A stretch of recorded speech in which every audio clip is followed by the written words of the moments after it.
celebration that we got information on 15 minutes before school ended today that affects 2 classes of children, and half my kids are going to go.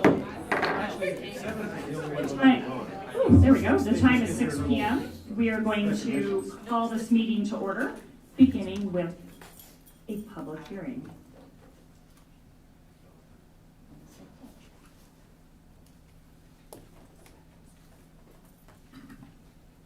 This will be the public hearing regarding the Bettendorf High School CTE wing roof replacement. At this time, anyone wanting to come forward to make comment on this may do so now.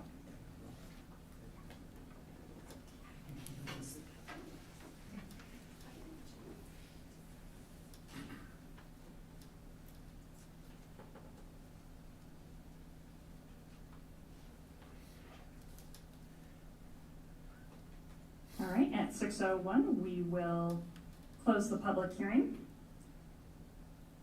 And we will officially call the meeting to order with the Pledge of Allegiance. Please stand.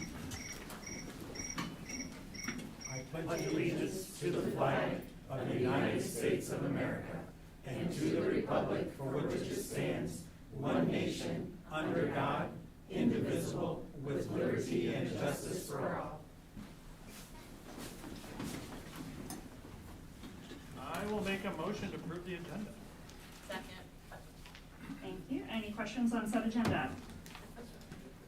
Roll call, please. Director Castro? Yes. Director Champion? Yes. Director Dorder? Yes. Director Eastman? Yes. Director Lynch? Yes. Director Pevich? Yeah. Director Smithson? Yes. Motion carried 7-0. Thank you.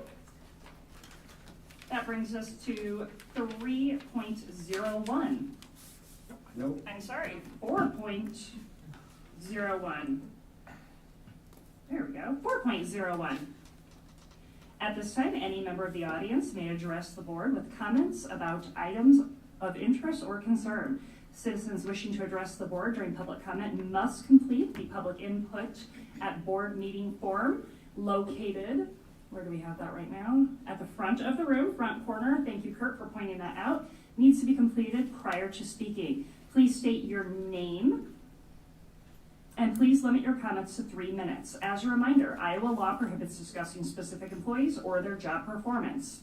We do caution those making public comments that what they say could violate the rights of others under the law of defamation and invasion of privacy. And if you are unsure of the legal effect of your remarks, you can seek legal independent advice prior to making comment.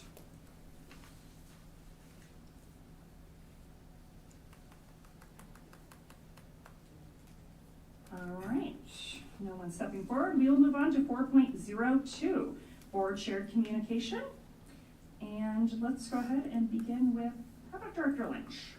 Oh, well, I have 3 Changing things. it up. Yeah, Happy New I Year. have 3 things to share. First of all, I would like to congratulate all of the students, high school, middle school level, who were invited to participate in audition for SEBA. I think we'll learn about some of our students in a few weeks, but everyone who got invited to audition did something quite impressive. I would like to share that thanks to a friendly text reminder from a friend, I was able to attend the middle school parent league meeting last night. It was nice to hear, see what they're doing, see some familiar faces. And finally, the IASB is in the process of beginning a search for a new executive director. Their current executive director has decided it's time for her to retire. We wish her well, and the search has begun. And as a member of the LRC, I participated in one of the groups where they sort of tried to get a sense of what are we looking for. That's what I have for share. Thank you very much, Director Lynch. Director Dorder. Yes, I just wanted to share my sincere thanks to everyone who has signed our petition. I've been able to meet with quite a few community members and parents and people at Mark Twain, at Bettendorf Middle, at the high school, and at Grant Wood. And I have heard nearly nothing but great things and excitement about it, so it makes me very proud. Thank you. Thank you, Director Dorder. And Director Pevich. Other than the Packers not making the playoffs, I have nothing to report. Director Champion. I just, obviously I still have a son at the middle school. I attended ParentLink as a parent last night, and I just want to say thank you. There's a core group of parents there who are doing a lot with that, and I appreciate Alan's ongoing commitment to that this year. It's more time out of his evenings, but they're getting a lot of stuff, they've gotten a lot done in the last 4 months. Excellent, thank you very much. Director Smithson. I too was able to attend the ParentLink as a parent, because I have a child at middle school as well. It was so nice to see those parents involved. Sometimes we lose those parents at middle school, and it was so nice to see those parents involved. I too have been going out and getting signatures and have heard really great positive feedback about the long-term facilities plan. It's so nice to see the community supportive of that. Thank you, Director Smithson. And Director Castro. Yes, just last Friday, I think it was, where Jamie Olson and Kevin Frecking and I and Dr. Morse were working at a table to get signatures at the boys' basketball game versus Assumption. I just checked with Jamie. I think we were able to get 15 sheets. I think that's about 135. Well, we had to do some corrections as well, about 135 signatures last week. So, Jamie, thanks a lot for helping out. And Kevin Frecking knows everybody. They reached the point where he wouldn't almost let anybody in the door without signing. Or if they were Assumption, they got a free pass. But other than that, they were hounded to sign, so it was a good experience. So thanks everybody that signed, and thanks Jamie for helping out too. Thank you. Thank you. And I want to echo what my fellow board directors have stated. The overwhelming support that I have gotten regarding the petition and moving things forward has been excellent. I think that really shows the tremendous amount of work that our facilities committee put in making sure that we were moving forward the right projects at the right time and with the right prioritization. So I want to extend that huge debt of gratitude to the committee for putting in all the work that they did, because clearly the community, as we're going door to door, is understanding the importance of that. So thank you for all of that hard work. All right. Brings us to 4.03, Superintendent's Report. Dr. Morris. Good evening. I want to start tonight, as we haven't been back since winter break, thanking our leadership team, both our district level leaders and our site leaders, for all that they just continue to do, hitting the ground running as we came out of winter break, to just support every level of the organization. Without them, we would just not be able to accomplish what we do. So from the bottom of my heart, I thank them. I want to continue those thank yous with Mark Twain and Christmas night. We unfortunately had 2 sprinkler heads malfunction that evening, and I want to extend my deepest gratitude to, first and foremost, Kurt Pratt, our Director of Operations, our Bettendorf Police Department and Fire Departments for their quick response, and the following staff who I'll list in just a moment. Without hesitation, they all responded to Kurt's call for help on Christmas night of all evenings, and so his leadership speaks volumes of why he had such a tremendous response, and I want to publicly thank personally Steve and Darcy Meyerman. Steve is in our operations team, and Darcy is a special education teacher for us, and their 2 sons. Don Lawrence, who is our custodial supervisor, came with his family. Stephanie and Brian Sotman, they are custodians for us, and a maintenance supervisor. Heather and Kaylee Bagby. So Heather is the secretary down at Mark Twain, and their 2 sons, and Steve Palmer, who is our maintenance supervisor here at the high school. All of them came, and as Kurt said to me more than once, without hesitation, sure, we'll be right there. And everybody was there in no time. Because of everyone's quick actions and selflessness, the damage to Mark Twain was minimal. And we were able to have school ready to welcome our students back on January 4th. Thank you, Chad, too, for making sure your staff was communicated with, and your help in getting everything put back together. And thank you to the Mark Twain staff who were ready to respond to Chad and help in any way that they could. So just very proud of our district and the work, the teamwork that we have developed here, and just grateful that it could have been a lot worse. Had it gone off on a second floor, just would not have wanted to work through that. So we'll continue to move forward. I also want, we did a smart board Promethean board installation project over winter break. I want to give a huge shout out to our Director of Technology, Erin Pesca, and her tech team, Jennifer Gallagher, Kevin Salins, Mario Sotelo, Crystal Eaton Miller, Scott McCurry, and Luke Vermeer, as well as the operations team for all of their work. I forgot to write down the number. Over break, multifaceted project. They needed to uninstall all of the current boards and get them taken down, the rooms prepped for the new boards, and dispose of everything.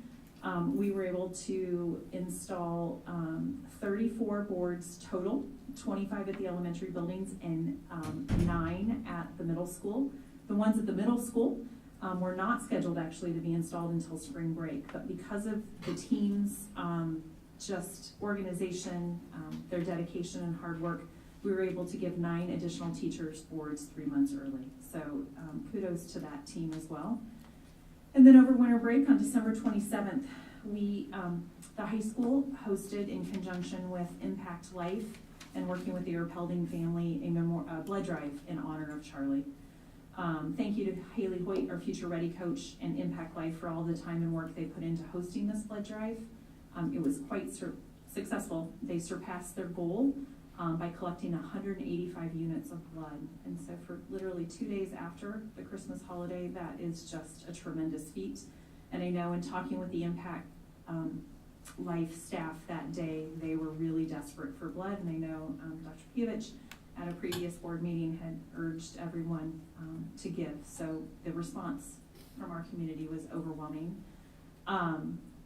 Because of that large donation, the Impact Life in partnership with the Erpelding family chose to provide a $435 grant to Chase Shoemaker, who is our a vocal music teacher here at the high school, to his classroom specifically for the support that he has shown their son Will during such a difficult and trying time.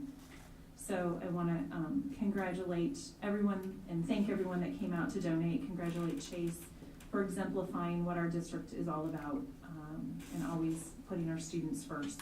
And then also congratulate him. I don't know if any of you saw the band wind ensemble concert Tuesday night. I know the farmers were in attendance, and many here were. His vocal solo put chills up and down my spine. He is a talented artist and an even more talented teacher, and we're just very blessed to have that caliber in our district. It was a tremendous performance, very different. I had many parents say to me that night, probably one of the best concerts they had seen. And they've had students come through here over a multitude of years. So huge shout out to our music team and Luke Vermeer for what they did on Tuesday.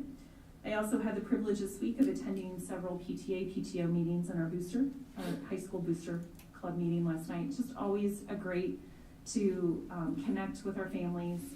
I truly appreciate their ongoing support and the work that they do through these parent organizations and Parent Link for what they do to support our students and our staff. So thank them.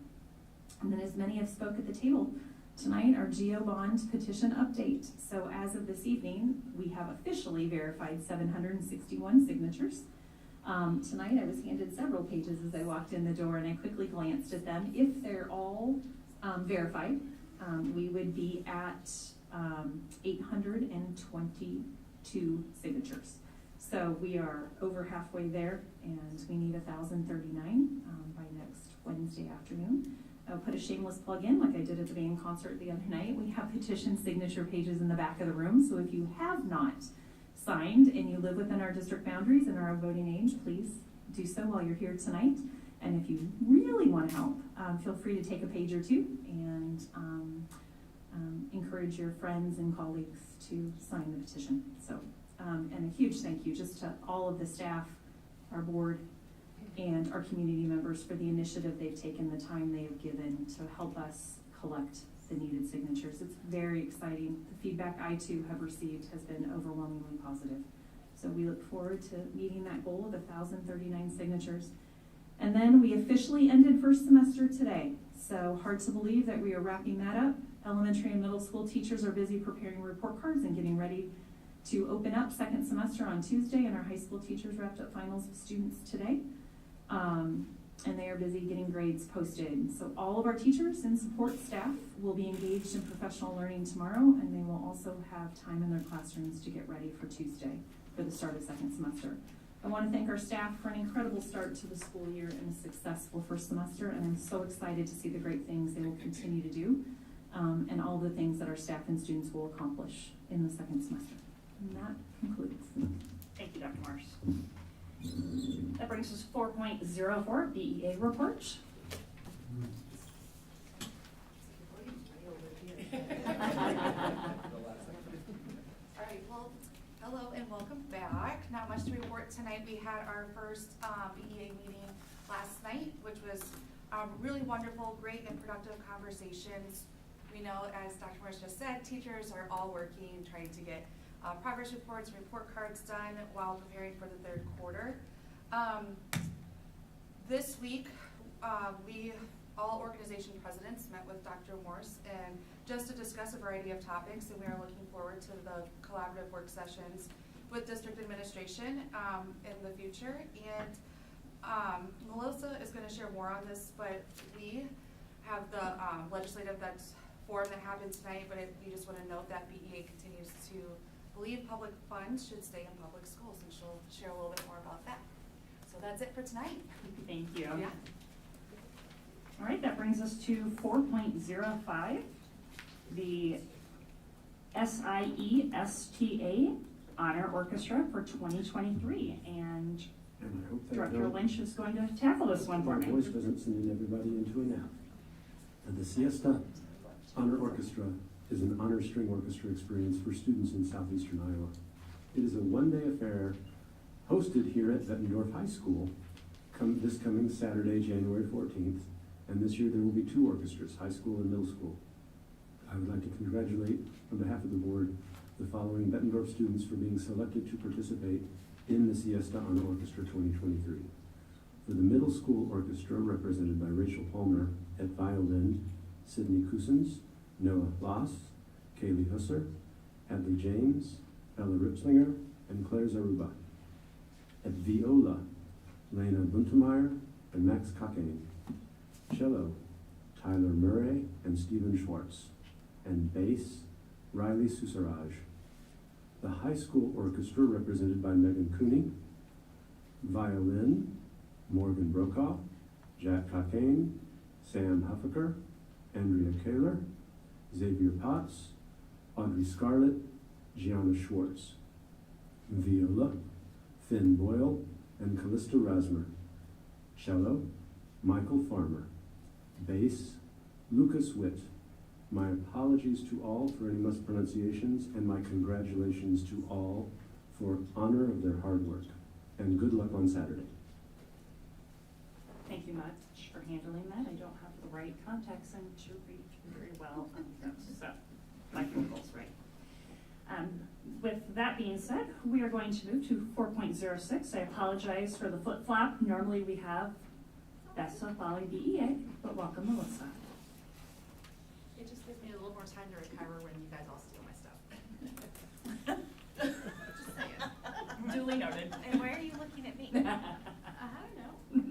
As we head into second semester, our paraeducators are preparing for the changeover in quarter and semester-long classes, new schedules for the students they serve, and working collaboratively with teachers on the best practices for making sure our students are receiving the resources and support they need in the classroom. Our building secretaries are gearing up for registration, specifically our high school student services staff who are preparing for upcoming information and course selection nights. Tonight I attended a virtual ISD legislative webinar where we discussed Governor Rollins' proposed SSA allotment and the voucher program in addition to other proposed legislation. While the state of Iowa has not made cuts in education themselves, the lack of an adequate SSA increase causes districts to make cuts they would otherwise not be forced to make.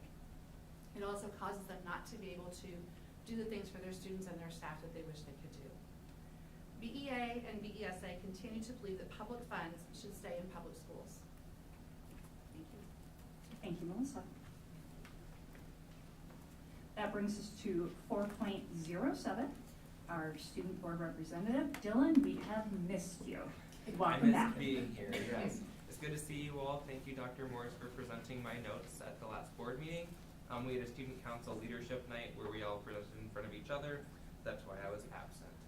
This presentation is updated. I know that for a fact, and I called Celeste beforehand to make sure. So this is all good. So obviously, just the first, I can go to the next slide. The first big thing we have coming up is going to be our high school exchange for student council. In the past, Bett North High School Student Council has hosted an annual conference for all Quad City student councils, PB, North Scott, Davenport, Moline, Rock Island, etc., to share ideas and brainstorm. Not only do we want to build connections, we also talk about volunteering, fundraising, and boosting school morale. Being able to have these conversations within neighboring schools is definitely helpful. And unfortunately, it's been canceled the last 4 years due to COVID, and then my freshman year because of snow. So this is the first, the first time that it's back in person in 4 years that I'm aware of. So that's very exciting. That will be the morning of February 23rd, and we're all welcome to stop by and see what's going on. Next up, we have Dance Marathon. So as many of you know, this year we will be working with the University of Iowa to provide support for children undergoing cancer treatment. All proceeds from the following events will be donated to these patients, and as a council, we decided to increase our impact as we will be having more events for this amazing organization who has helped our own in the past. Obviously, last week lost Charlie, and she was a student council member, so we all wanted to make sure that we hit Dance Marathon extra hard this year and do some extra events. So this year, we are going to be doing the Bulldog Charge again, which is the energy drinks for $4. As well as Dance Marathon bracelets we're going to be selling to our students before and after school, as well as lunch. And all the supplies has arrived. We'll also be decorating the commons. The big event, kind of stay tuned on that. That's going to be student activities. We don't have everything planned for that, as well as a community involvement. We're going to be reaching out to local businesses for possibly doing a benefit or maybe soliciting or something. And then one thing we wanted to work on was involving students at all grade levels, like we've kind of been doing across the board this year with Hunger Drive Homecoming. We want to put out an informational video and then put donation bins in all the school offices, hoping to increase participation and awareness for this amazing cause. Next up, we have our other student council update, kind of some random stuff that we have going on. So we have Spread the Love Week, which is like morale boosting, activity filled spirit week. That will be the week before Valentine's Day, the 6th through the 10th, and then we'll be ending the week with a pep assembly. And then Steve Code General Fundraising, we want to increase our student council balance because we have some upcoming expenses, which is what I'm going to do next, the spring dance. And we're thinking of holding restaurant benefits and more events to follow. And then finally, as many of you know, our spring, it's originally called Snowball, our spring dance has been canceled the last 4 years due to weather, so we have changed it to Spring Fling. And it's going to be a little bit different, but 8 to 10 around that time. So we are very, very hopeful that there is not a crazy snowstorm, because knowing our luck, there will be. The sophomore class will be hosting a trivia night February 21st to help raise money for their prom. And then upcoming bonding events we will have. And then seniors, my class, we will be working to plan our prom and graduation in the upcoming months. So just some high school-wide updates. Obviously, as Dr. Morse said, we had the band concert last night, very fun and unique. And then 6 students were actually accepted to the SEBA District Honor Band. They were all recognized last night. And then congrats to the boys wrestling for placing 3rd in one of the nation's toughest tournaments. There are more wrestling meets, basketball games, swim meets, and show choir approaching. I did attach the schedule. That is just on the high school website, so if anyone is interested. And then our first semester is over, as you all know. Finals are over, thank gosh, because that was definitely tough. A lot going on this week after break. And then many students have graduated early, seniors. And then course registration is going to be starting for incoming high school students. So that's about all we got going on. And then I'd like to invite Charlie up to talk about another announcement that we have from the high school. Thank you, Dylan. Now, I have not quite graduated yet to using a Chromebook, so I will be reading off of my phone for this. But I would like to shout out the Bett Growl staff, and especially Chaz Nomura. Chaz has been working on a podcast called Unleash, covering a wide variety of topics, ranging from threats on AI, on academic integrity, to student opinions on the issues going around them in the North buildings and beyond. So Chaz has first unveiled Unleash in November. Since then, he's been working hard on putting together 5 episodes, the last one being released just this Tuesday. So if anyone would like to support this student-led podcast, I would suggest finding Chaz Nomura on Spotify, Anchor or going to the Bett Growl website. Thank you all for your time. Are there any questions or comments? Yeah, question. You, and Dance Marathon, you mentioned decorating the commons in yellow and green. Yes. And So, why not black and gold, I guess? the yellow and green is kind of the spirit colors for Dance Marathon. That's how it's kind of always been. So it's like when they hold their big event, it's all green and yellow. So we wanted to match that.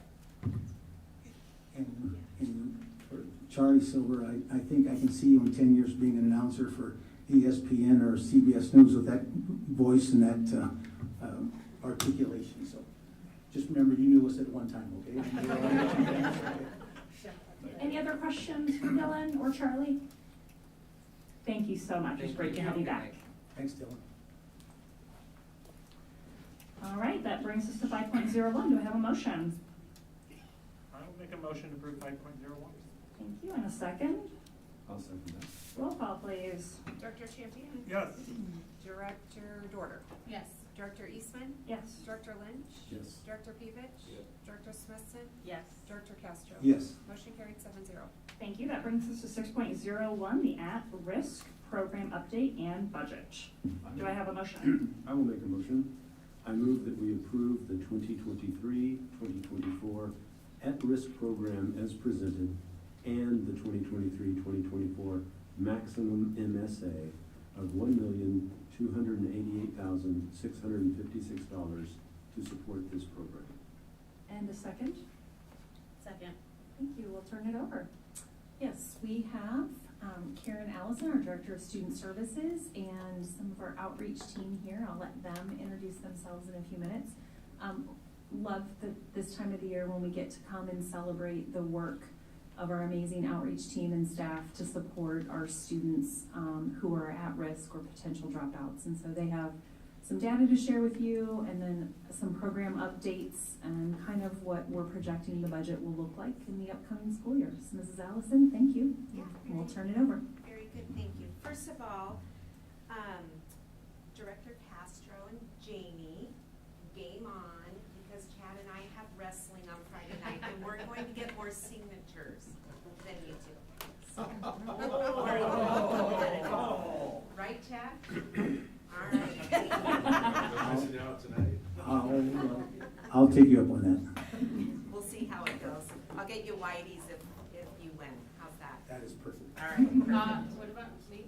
Okay. You only directed that. All You right. can have the gingerbread man. That's right. So this is the annual at-risk update.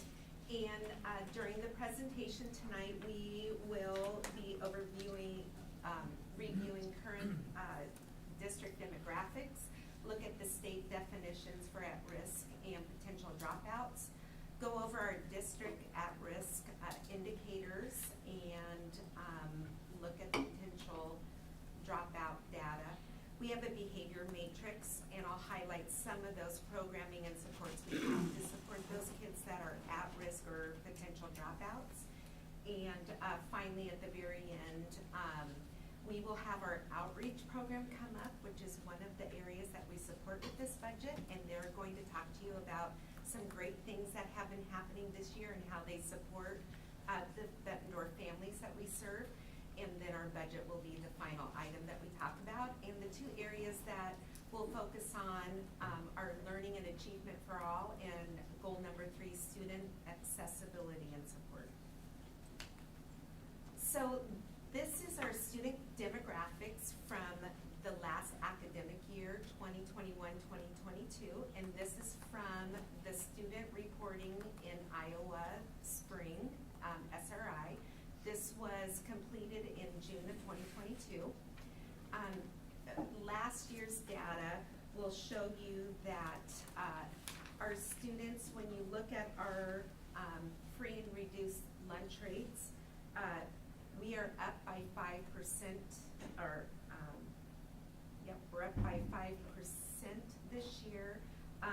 BHS is the same as we were last year.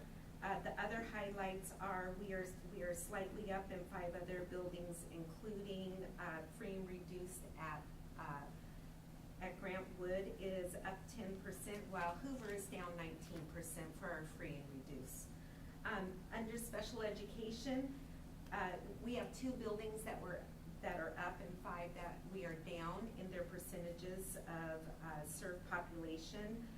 Grantwood is down by 6%, while BHS and Hoover are up by 2%.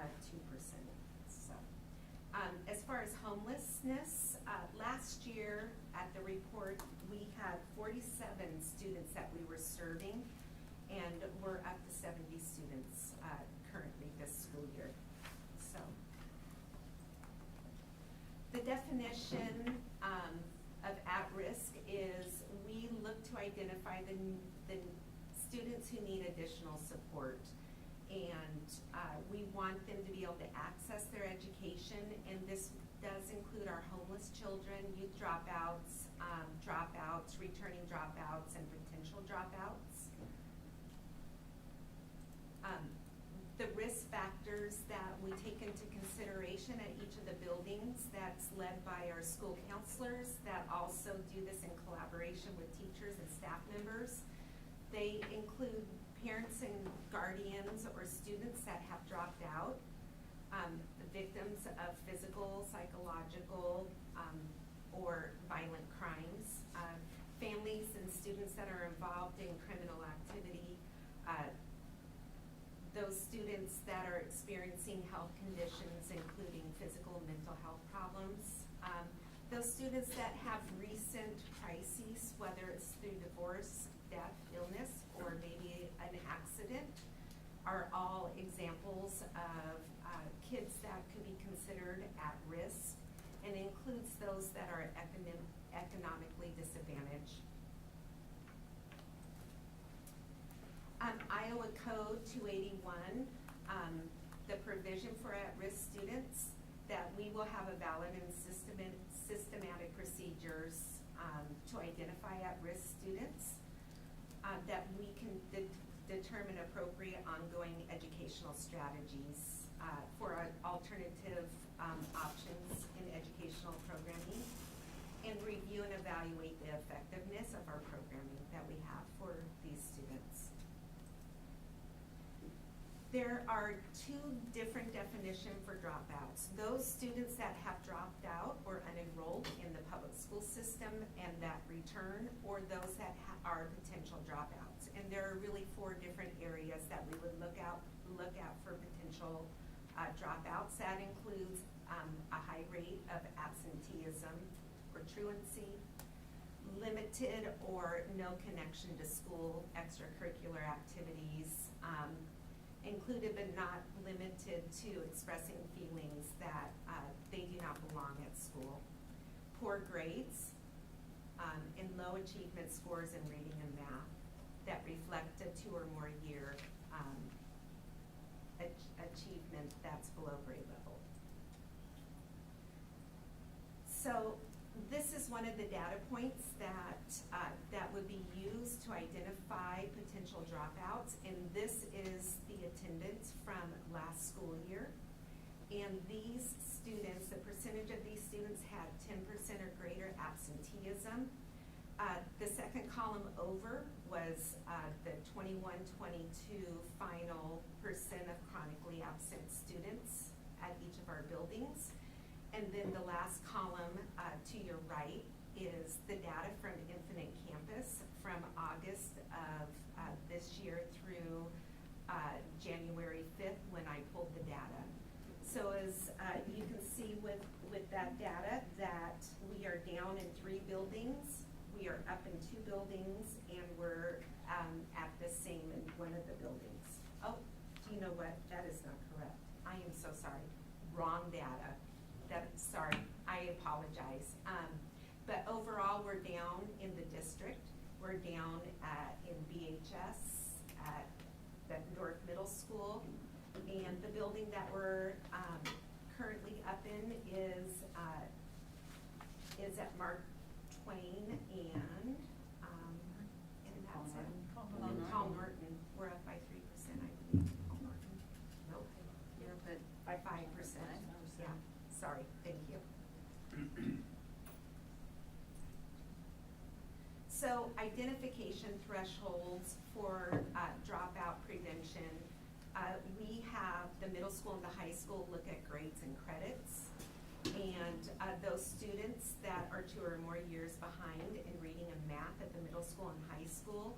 And at the elementary school, we look at that persistently at risk, which is used with the FAST data for our students at the elementary school.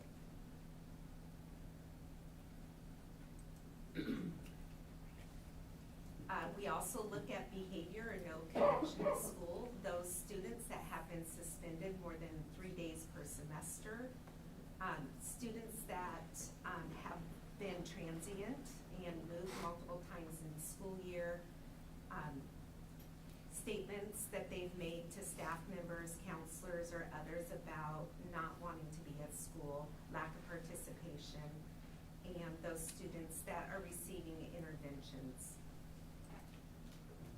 So our at-risk and potential dropout, the first graph is the at-risk one, table is the at-risk table. And those are the students that currently are at risk for potentially dropping out. With the percentages there from last year, we have 4 buildings that are up, which includes Bettendorf High School from last year is up 4%. They were at 21% last year. Bettendorf Middle School is up 7%. They were at 25% last year. Grantwood is up 11%. And Hoover is down 5%. Paul Norton is down 1%. Mark Twain is the same, and Neil Armstrong is up 2%. For the potential dropouts, we are down in 3 buildings, up in 2 buildings, and there are 2 that are the same. The buildings that we are down in percentage of total potential dropouts include Bettendorf High School, Bettendorf Middle School, and Mark Twain. The buildings that were up are Neil Armstrong and Bettendorf Middle School by 1%, while Hoover and Paul Norton there is no change in those 2. Can I ask you a question? Yeah. So let's take example Bettendorf Middle School, 32%. We go back to that list of identifying factors Yes. that identify somebody at risk. Let's say a kid is performing academically fine, meaning he has all A's and B's, and he happens to have one of those criteria. Is he classified at risk if it's identified? No, he's not. There Or he or are. she or, yeah, There. so what is the threshold for that? Like, if there's so much criteria, at what point is there? I believe that there are 4 risk factors that they would look at to identify them as at risk. And then when you go to the potential dropout, elementary, they look for 2 of those factors as potential dropout. Yeah, so my question, I guess I'm Sorry, no, you're fine. I'm just trying to at what point is a child determined at risk? Like, can we go back a few slides? Yep, yep, absolutely. Keep going. So Yep, there's there you go. all this criteria. So, so does it have to accompany some poor academic performance or poor attendance, or like if a kid screens low on a social emotional screener but is performing academically okay, are they at risk, or at what point are they pushed into an at-risk category? Well, if they have 4 of these at-risk factors, Okay. they would be considered at risk. Okay. And that they need additional supports, whether that is through just being in a SAGE group, check in, check out with the counselor. It could be that they would be meeting with our school-based therapist. There are ways that we need to attend to these kids and getting them more engaged in school and Okay. being successful at school. And one of those would be if they're chronically absent. Why are they chronically absent, and how do we get them to school? Is it as simple as having an attendance meeting and getting them on a school bus so that they're able to be at school consistently? So it's possible to have functioning academic performance or higher academic performance and still fall into an at-risk You category. could, That is you correct. could. Okay, all right. Potentially, yes. Okay, thank you. Yeah. Sorry to sidetrack. I I welcome that Yeah. so much. Okay, go on to the next one. So, our at-risk monies for at-risk students and potential dropout students, they really hit that tier 2 and tier 3 at the tip of the triangle. And the services and supports we provide, you can really see in the yellow and the red at the tip of the triangle. The next slide will show you, these are some of the supports that we want to put in place. So they're no longer potential dropouts or at risk, including family and student engagement. So that would go from making sure that we have our annual IEP meetings with our parents, 504 meetings, doing home visits, and having the outreach support families. And the social emotional piece, we have social workers that are at the middle school and high school supporting students. We have interventions in place including individual education programs in 504s and check-in, check-out. If you see along the left side, you have that positive behavior intervention and supports that happens throughout all tiers of support for families. But within those, we're intensifying what we're providing those students to help them be successful at school. And we have data monitoring going in each of those areas. If you look at the academic supports, we have our academic interventionists that support students in small groups at tier 2 and a smaller group size one-on-one at tier 3. Edison Academy is one of those effective interventions for those potential dropout students that are credit deficient and can seek an alternative high school experience that can get them the credits and the opportunities to graduate from high school and complete their education to move on to next steps. Outreach department, they will be sharing in just a minute, but they really do support our families that have very basic needs to help bridge the gap. And that would include homeless resources and assisting families by providing the mobile food pantry, giving them access to filling out free and reduced lunch information if they have not done that or they need help accessing free and reduced lunch. So Karen, before we transition an Yes. outreach team, I want to kind of circle back just a minute. Yep. Some of the data that Karen's working on and we're working on with the principals, is, as you see, numbers have gone up, right? Our at-risk numbers have. And if we think back over the last few years, not only have we come through a pandemic, but we know that the cost of living and expenses have increased dramatically and put a real strain on our families. And so one of those pieces that we're starting to look at and drill into, and I was just, as I've been meeting with principals over the last couple weeks, looking at their action plans and helping them finalize those, a data point that we're looking at, not only the chronically absent or truancy, is looking at transiency rates, or how often are students moving in and out of the district. So for example, at Neil Armstrong the other day when I was working with Rachel, we pulled her, she was collecting some data on transiency rates. It is not something here in the state of Iowa that the state asks us to track, but I think it's also important for us to be looking at that with so many families having to move more frequently because of the cost of trying to find housing, or homeless families. Since just in the first, what have we been in school, almost 4 months, from August to now in the first semester, 17% of our student population falls in that transient, have moved in. And so she's had move-outs and move-ins, but 17% of the total population at Neil Armstrong falls into that transient category. They've moved in or moved out. So when you think that through in a classroom, if you're gaining or losing a student each month or a couple, that you've got to reteach expectations, routines, procedures. Some of those students that we receive have already been in 2 or 3 schools, different schools already this year. So you think of curriculum differences, gaps in learning, if it's taking them a week to get settled as they're transitioning. And so that just sheds a different, we have to just think that through.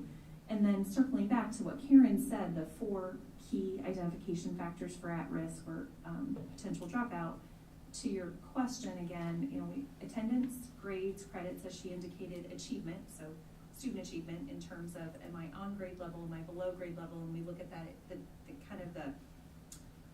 the cut point is 2 years or more, and then connection, so looking at things as the strengths and difficulties questionnaire, or the social emotional screeners that we use.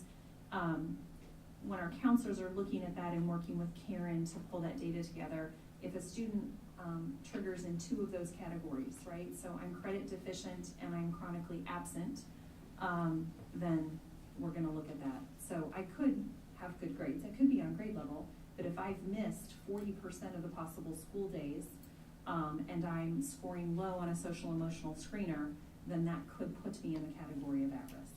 So it's a lot of data to look at, and just looking at students. And to your point, Director Champion, for those students that are doing well, A's, B's, and even C's, right? Those are good grades. Sometimes are the kids that could be missed, and grateful we've got counselors and cut points like this that we're looking at to make sure we're identifying students. But when we go back and we'll look at the attendance data, again, if you'll, it's up towards the beginning, nope, right there, actually, we heard just right there. When you think about 31%, so students who have 10% or more absences at any given time in the school year, right? 31% of our students chronically absent. That is a really high number. But when you look at in this first 4 or 5 months of school, at both the high school and the middle school, you're seeing that trend downward. And I know they would say thank you to the additional administrator that we've placed in their buildings, the additional deans. So you remember I came to you wanting to use some ESSER funds to help us over the next couple years look at adding some administrative support. And I know in both of those buildings, their focus has not just been on behavior, but it's really been on our students who are chronically absent and working with families and students to understand why they're struggling to get to school, because we know if you're not at school, it is really going to impact your ability to learn and move forward. And so I just wanted to point that out, that they have really, our deans have really taken the lead on that. And I don't know, I'm looking at Tammy and high school, and Alan and Melissa from the high school. Is there any more you want to add to that? Or I think that targeted focus has really helped us. Hopefully we'll continue to see that trend go down instead of up. So just wanted to add to that. As well as tardiness occurrences. It's really hard when you have students, regardless of the grade level, that come into a building late in the morning and they're entering a class, they're already in learning and they're already focused. And for them to walk in, that's uncomfortable, first of all, to walk in late, and then to try to catch up on the missed learning and be fully present depending on what happened before they got there. That's a piece that I know that they're working on too, is trying to get kids to class on time so they get the full dose of learning and they can go into the classroom and feel confident about what's happening instead of trying just to catch up on what they've missed. So as to Karen's point, we just encourage our families to get students to school and on time, because if you think about just some simple data that one of our principals put out in their newsletter, but it's stuff we look at. When you think about just 2 days a month, right, of school, they'll miss 20 days a year. That will equate to 30 hours of math over a school year. If you think about that, that's a chunk. They'll miss 60 hours of reading and writing, and they'll miss over 1 year of school by the time they graduate. It's a lot of lost learning, and so we want to work with our families. We've got tremendous staff in place, our outreach team, our social workers, our counselors, our teachers, our administrators who are there to support those families and trying to help identify what is causing them to either be late on a regular basis or not at school at all, and how do we help. Now, also realize that illness at this time of the year doesn't help matters, but how can we support them? So we'll turn it back to our outreach team. Can I ask a couple of clarifying questions quickly? How are we identifying a couple of things? So I know that we go by free and reduced reduced numbers, but those are only free and reduced numbers of the parents who have turned in the form, correct? Correct. Okay, so if the family hasn't turned in the form, they could very well be in that category and we are not aware of that, and that same with homelessness, correct? So, if the parents haven't reported, right, and that oftentimes doesn't happen, that the family is homeless, do we have, plans in place with like our counselors and our social workers to be reaching out to families if they're, constantly, late, if they're chronically tardy or chronically absent, that we're checking in with the families to get them that support and find out those numbers quickly? I assume that we are, and We that our are. counselors are reaching out, right? Including our outreach workers. Yeah, Like, and they'll we- speak to that in detail. I see Yes. Micah getting all excited about, oh Yeah. my God, yes, I do. So we have 4 outreach workers. They each have buildings that they're assigned to. They have core meetings at each of the buildings where they really dig into the absenteeism, the lack of connectedness, maybe it's tardiness occurrences, some of those risk factors, and they hone in on those kids and what can we do? Like, how can we support them best? When you talk about behavior and academics, we have student study teams at Tier 2 and Tier 3 that are well on their way to being developed at the middle school and starting at the high school under the tutelage of Sarah Harris.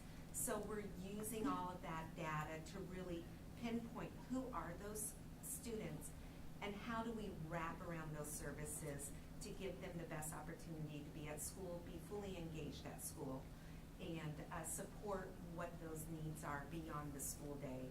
So I know that that's tremendous work. I mean, it's a lot of work to do that, but it's such important work for our families and our community, because the sooner we can identify those kids, the sooner we can support those families and help those kids to become connected and to graduate, and that is going to truly help turn their lives around. Because a lot of our kids, if they have to have 4 of those risk factors, and if you looked at that list, and they have to 2 for dropout, but 4 for at-risk, right?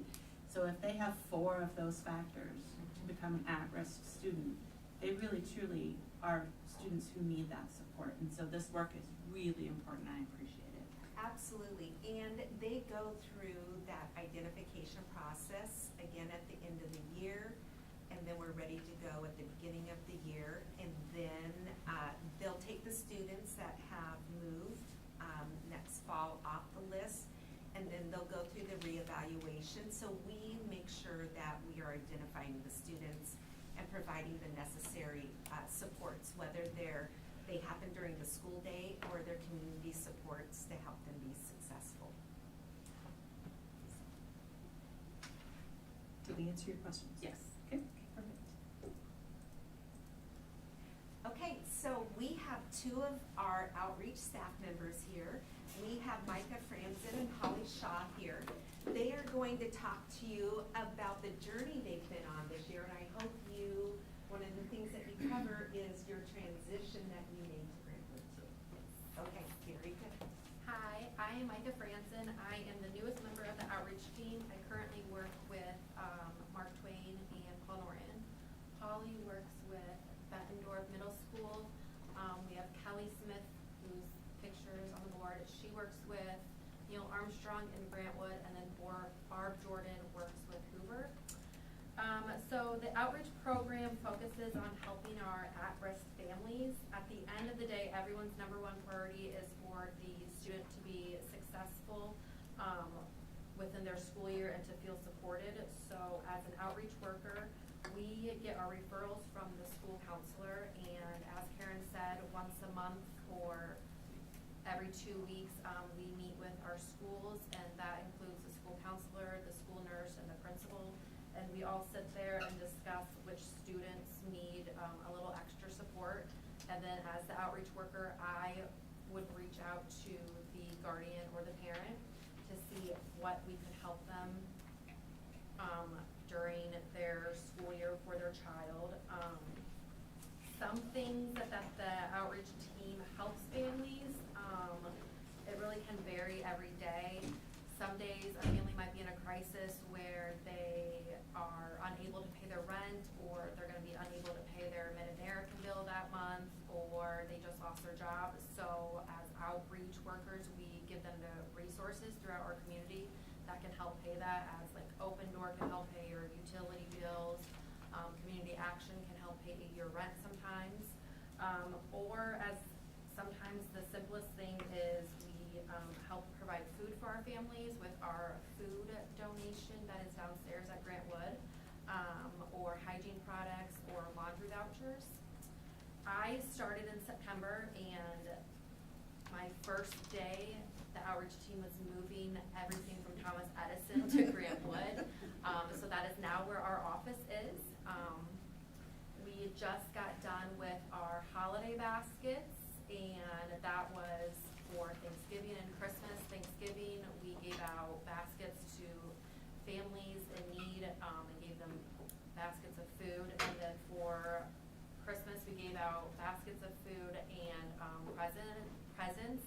We did that with the Bettendorf Police Department. We gave out 220 baskets to families within Bettendorf. And as of October 2022, the outreach team is currently helping 8 homeless families and 3 homeless teens.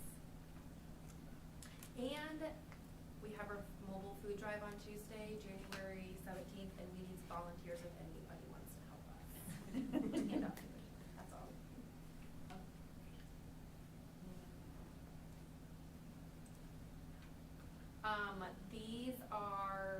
This slide is kind of just how like the focus of the outreach program goes alongside families and school staff. It starts in the home and then the school and then within our community of getting donations and volunteers for food and school supplies. I mean, we have Silent Angel team. I think right now we have 132 people that help that, and I have a mom who is going to have her 4th child, and her kids are 9, and so 9 years ago she had the baby things, now she doesn't, and I had a donor give me a crib and lots and lots of diapers and formula and all the baby things that she needs.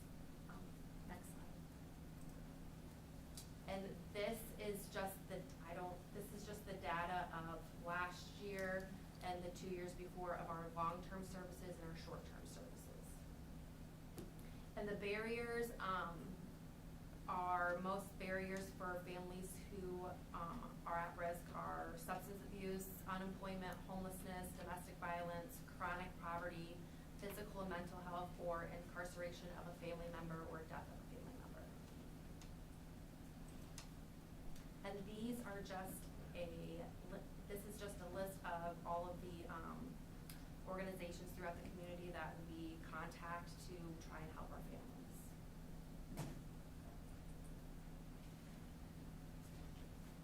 That is all. Back to Karen.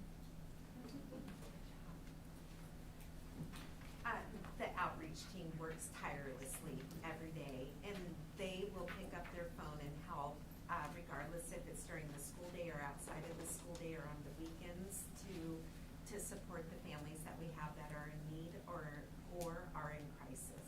So, the next slide, this is the request for the modified supplemental amount, the MSA.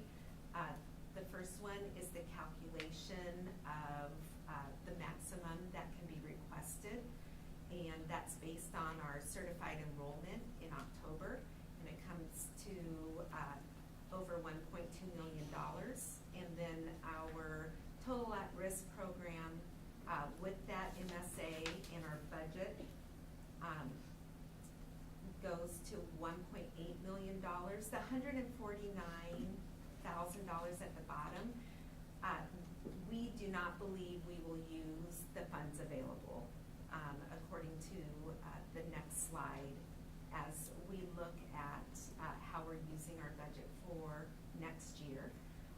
The first column is the sum of what we used this current school year, and then the projection for the 23-24 school year with our at-risk monies. And that includes Edison Elementary, our guidance team, the social workers, the outreach team, our academic interventionists are supplemented through this.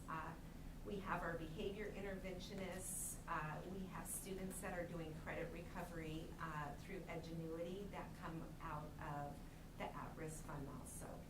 So as you can see, the grand total that we believe will be spent next year is almost $1.7 million total.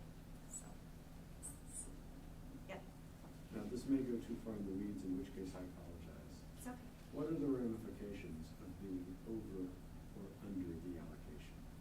If we're under the allocation, we just subtract what we can get for the MSA for the next year. So if you go back to the previous slide, we did not spend all of our MSA money, the modified supplemental amount. We had just over $88,000 left over, so that's subtracted from what we can request this year. And if we were over, it would show that we were over. It would just come out of general fund. Yes, it would.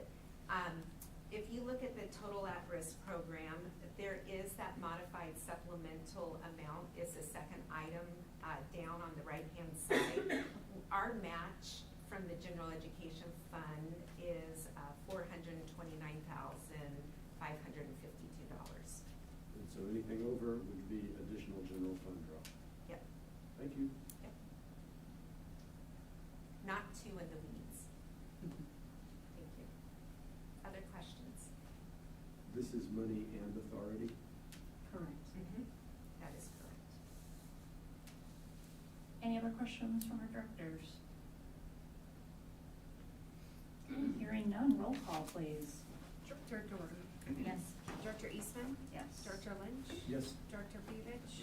Director Smithson? Yes. Director Castro? Yes. Director Champion? Yes. Motion carried 7-0. Thank you. Brings us to 6.02, the BHS CTE wing roof replacement. Do I have a motion? I will make a motion for 6.02. And a second, please. Second. Welcome, Mr. Pratt. Didn't know if I was invited there for a second, but come up anyways. You're always invited. Thank you, appreciate that. So this is a typical bidding process for us with public hearing tonight. We'll release bid documents tomorrow. So this is a complete re-roof down to the roof deck of the vocational wing, I call it CT wing. So it's the auto shop, wood shop, those rooms at the high school down there by the loading dock. It's got actually 2 roof membranes on it right now, so we'll be tearing both off and starting over again. New insulation and all that stuff. Estimated cost $625,000. I have heard that insulation is coming down, so hopefully that will be a good sign for us as we're getting out to bid. So this will be done obviously over the summer.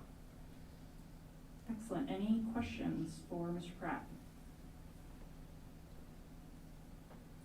Hearing none, roll call. Director Eastman? Yes. Director Lynch? Yes. Director Pevich? Yes. Director Smithson? Yes. Director Castro? Yes. Director Champion? Yes. Director Dorder? Yes. Motion carried 7-0. Thank you. Brings us to 6.03, the first and final read of policies. Do I have a motion? I move we approve the policies listed below as presented. And a second, please. Second. We will turn things over to Dr. Morris. Absolutely. So the first policy, 501.14, open enrollment as ascending district. Just a few changes to get in alignment with the law changing last year around open enrollment, major piece changing. No longer is there a deadline. It is a completely rolling process. And I think if we dug into the transiency rates for all of our schools, we'd see similar numbers to Neil Armstrong. We just haven't had a chance to get through all of them yet, but that is some of the challenges as we're working with superintendents across the state, that we're seeing a lot of ins and outs because of, you can request an open enrollment in or out at any time. And so that becomes challenging also for the student. They have to, acclimate to a new setting, a new environment, and try to get caught up if maybe their pacing was different than the district they're going into. So essentially, this policy is some, just to get us in line with some of the IASB's recommended language, but also to come in alignment with the law and to what we do as a practice in the district. Any questions about this one? And I'll move on to the next one. Oh, hearing none. Okay. 501.15, open enrollment as a sending or receiving district, sorry. One of the, kind of similar, just getting us in alignment, taking some of IASB's recommended direction, but the other is to kind of, in terms of the transportation piece, it's on the second, it's on the first page at the bottom, or, in here, I have, each year we review, there is an AEA interdistrict kind of transportation piece that we work with our other districts to talk about whether we will allow an outside district to come in and pick up a student that's open enrolled and vice versa. We updated it in the policy to read that we, as all of our neighboring districts, we don't enter or exit the other districts to pick up students. On some occasions, when we're working with our outreach team, if a student, a family member who is open enrolling in from a different district can get, we say, if you drop at one of our bus stops within our district boundaries, and it also meets our, pickup zone in terms of mileage, we would then transport the student in. They're free and reduced, obviously at no cost, otherwise they would be paying us just like another family would. So we needed to update that section of the policy to align with district practice and what we say we do with our AEA when we put that document on file. Any questions about that? Hearing none. Okay. And then the third policy, 711.2, student conduct on school transportation. This was another primer that came out. Wanted to make sure we got this one updated, but it also falls in line kind of with our open enrollment. Just making sure that we, some minor changes, but making sure as we reflected and reviewed and updated and put into practice our behavioral matrices, just making sure there's alignment, not just during the school day, but while we are transporting students to and from school. We expect students to behave, to be respectful, to follow the directions of the bus driver, and to keep themselves and others safe on the bus. And so this just strengthens some of that language and makes it hopefully clear to our families that if you are unable to behave, there will be consequences, and potentially you would not be able to use this service if behavior gets so bad. So, any questions? Can I just go back to that first policy when you pull it up? It's not a question on the policy, but when you click on it, on the top of the screen it says student harassment online. I don't know. Broken hyperlink. I don't know if Yeah, that's it'll just. just be a broken hyperlink, because it says up in the top left-hand corner, it says student-to-student harassment, so. Oh, it I'm does. guessing that at some point in time, 501.14 was a policy about harassment, and that's been changed. Or the hyperlink for this page. On my board docs, it doesn't, yeah, that's interesting. I'm gonna look at it right here online. But that doesn't affect the language of the policy itself at all. No, it doesn't.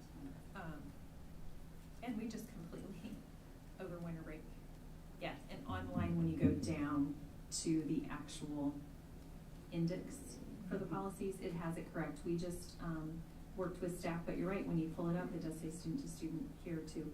So we'll work on that. We just audited all 9 series of our board policies to make sure that the policy linked matches what's on the index as well. So we'll make sure we now check that. I think that worked. Yeah, thank you. Yeah.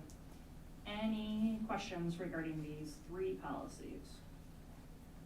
All right, hearing none, roll call. Director Lynch? Yes. Director Pevich? Yes. Director Smithson? Yes. Director Castro? Yes. Director Champion? Yes. Director Dorter? Yes. Director Eastman? Yes. Motion carried 7-0. Thank you. That brings us to 7.01, upcoming calendar items. Please take note of a few changes regarding board meetings to accommodate some requests from board directors regarding being able to attend a conference coming up.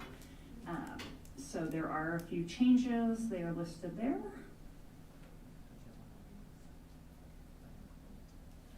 And I suppose there's a possibility that there could be a meeting on the 19th if sufficient signatures have been submitted.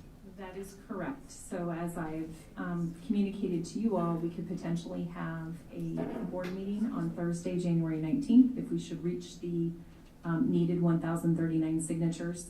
And I just got a text during the meeting tonight that it appears, they're not verified yet, but we've maybe collected an additional 80 signatures tonight at the boys wrestling meet.